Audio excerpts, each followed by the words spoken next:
மச்சான், உங்ககிட்ட ஒரு 1 lakh இருக்குமா? மாதம் மாதம் எதனா பார்த்து கொடுத்துட்றேன். டேய், எனக்கே சம்பளம் வராமல் ரொம்ப கஷ்டமாக இருக்குடா. சரி, ஓகேடா, விடு. மச்சான், வீட்டில் வேற ரொம்ப கடன் பிரச்சனையாக இருக்குடா. எனக்கு ஒரு 1 lakh மட்டும் ரெடி பண்ணி தரியா? சம்பளத்துல இருந்து மாதம் மாதம் ஒரு அமௌண்ட் கொடுத்து முடிச்சிடுறேன்டா.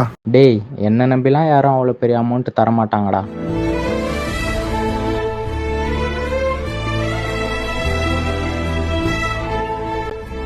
உன் ஜிபே நம்பர் இது தானப்பா? ஆமாண்ணே.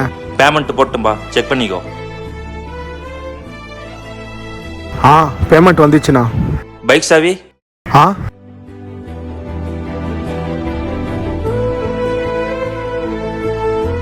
புடிங்கண்ணா. வரண்ணா.